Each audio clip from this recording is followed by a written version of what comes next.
Welcome back, Officers Republic. Your Coruscant Underworld Police Chief APGAINS here. We're talking Conquest units, ships, and characters. Which ones are good? Which ones are bad? How are they ranked? Which ones should you go for? Are any of them trash? Question mark. Like for Ballsack, Bugs Bunny, subscribe. We're trying to get 22,000 subscribers by the end of whatever the next month is. January, February, March, April, May, June, July, August.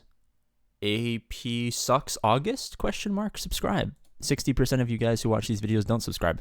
All right, so what are the units in the order that they came out? Chronologically, we have the Mando ship, the Razor Crest. That's what it's called. I promise I understand words and words in English and other things. All right, so we had the Razor Crest, then we had Cat, then we had Maul, then we had Boba Fett, Skein of Yango, then we had the Interceptor, and now we have Malgus, Gus, as Van Seal likes to call him. So, which ones are good? Which ones are bad? So let's start off really quickly talking about the characters. We're going to rank the characters, then we're going to rank the ships, and then we're going to give you a final ranking. So characters first. I think it's pretty obvious.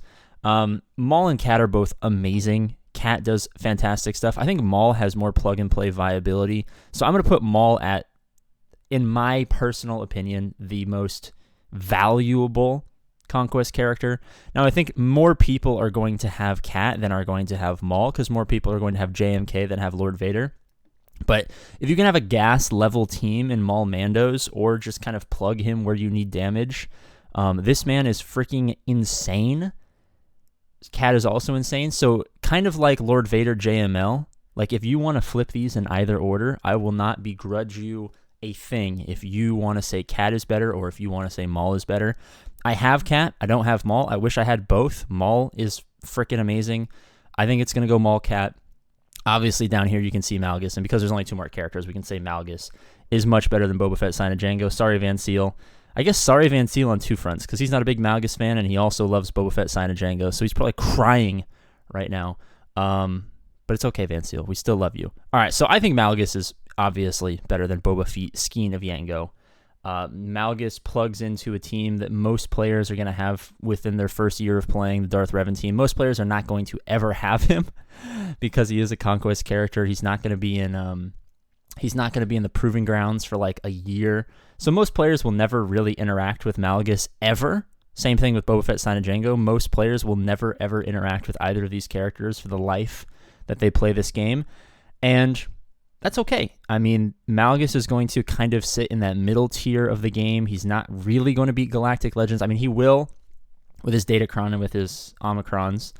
But as the meta kind of shifts, it's going to be kind of, can you fight a team that doesn't have a Datacron? He'll kill GLs. You can pump up his health enough to where he can do like 200,000 to 300,000 damage in one attack, open up with an insta-kill. He's a great character. He plugs into a great team, and I think he's going to be really, really good at boosting the viability of that Sith Empire team. Like for me, for instance, like if I get him, which I'll probably get him in 2 more conquests, depending on just RNG and stuff like that, how hard I grind the boxes and yada, yada, yada.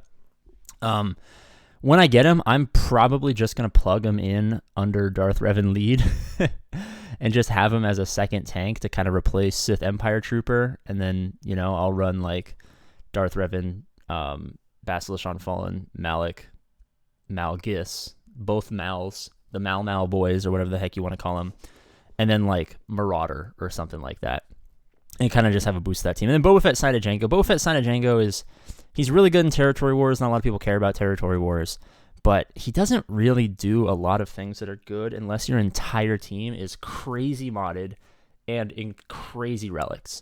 And also, most players will never have to interact with, either of these characters. It doesn't really matter. So let's take to the ships. We have the Razor Crest and we have the Interceptor. You guys know I both love the Razor Crest and the Interceptor. Now, I think the Interceptor is more valuable because of its instant plug-and-play viability at 5 stars, level 1. Like, you don't even need to ever call it in to turn the Thrawn fleet from like a D-tier fleet to an A-tier fleet. So the instant value that you get from him is amazing. I think the Razor Crest is better simply because he's a requirement for the Executor, and the Executor is the top dog in the game until we get the Titty, and then, Outrider and Rebel Y-Wing and all that other stuff are going to increase in value, but this is only talking about Conquest units. So I'm going to put Razor Crest above the Interceptor, even though I love the Interceptor as probably the single highest value unit, both ship and character, in the entire game. I think if you if you break down value into units, the most possible units are in the TIE Interceptor. But I think the Razor Crest is just simply better because of its viability with the Executor fleet. Now, again, a lot of players aren't going to have to deal much with the Executor fleet for a long, long time, and a lot more players are going to be able to instantaneously get a lot more value out of the Interceptor, especially. It's a 5-star unlock. It's been around for 2 whole Conquest cycles at this point, so a lot of lower sub 4 million GP players are starting to get their hands on it. It's something that's super plug and play because everyone's going to have TIE Advance with Vader.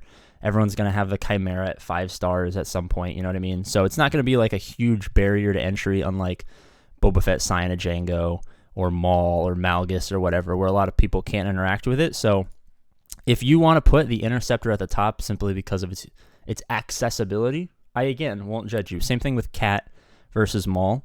If you want to say this one's better, and this one's more valuable, and then you can decide which you care about more, that's totally fine. As far as the entire rankings are concerned, I think both of the ships easily are more valuable than the characters, right? Obviously when I make these videos, so many videos in Star Wars Galaxy of Heroes are always aimed at like a very specific GP of player, but on this channel I have to talk to day one players. I have to talk to 7, not day one as in they started playing day one, but they just started today. 0 to 1 million GP, I got to talk to the 2 to 3s, the 4 to 5s, the 6 to 7s, and then the 8, 9s, and 10s watch just to make fun of me because they're like, oh, you're so poor, APGAINS. You can't afford them all. They don't actually say that. I love you. Where are my whales in chat, you guys? Or day one players, players who've been playing for quite a while or spending a lot of money. You guys know I love you. Working on some fun theory crafts for you guys in the near future. Stay tuned for that. But I think the ships are obviously better, and then this is the ranking that we got them in. Honestly, Conquest units are kind of the game right now. I think most of the good value in the game is going to come from these Conquest units. We're getting our next Conquest unit announced Friday, I believe. So I'll have some videos out for you guys when they announce that. I'm assuming, well, I guess I can't really make an assumption. But I think it's pretty obvious that we're either going to get a Jabba lifter, or we're going to get a ship of some kind for the Rebel fleet. But they could throw us a curveball, but I guess we'll know on Friday night. I'll probably be streaming Friday night, let you guys know what comes of all of that stuff.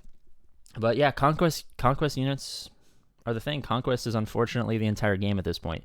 You get your Datacrons from Conquest, you get your best lifter units from Conquest, you get your best ships from Conquest. It's kind of the unfortunate reality of the game is that the players that are good and the players that are going to fall off just depends on how much bullshit they can stomach from Conquest. If you have a high tolerance like I did for just grinding booty nodes endlessly and building up a gigantic cache of Datacrons just to help you climb higher and higher and higher in GAC endlessly, you're going to be at an advantage. And if you're one of those players where you just don't want to deal with the BS, you don't want to put in the time, you're going to start to fall off, and it's an unfortunate fact of the game that you either have to spend money or you got to grind incessantly to kind of stay at the top. So hopefully you guys enjoyed this video. Of course, if you made it past 8 minutes, you're part of the 6%. 6% of people who watch my videos end up making it to 8 minutes, and I love you. Let me know in the comment section if you are indeed a 6%er. Send this video or any of my videos, preferably my free-to-play farming guide, or any video that you could enjoy to your friends, to your guildmates. We're trying to get 22,000 subscribers in the month of AP Sucks August. If you guys want to help out, that would be awesome. If not, no big deal. As always, I love you, and I'll see you later.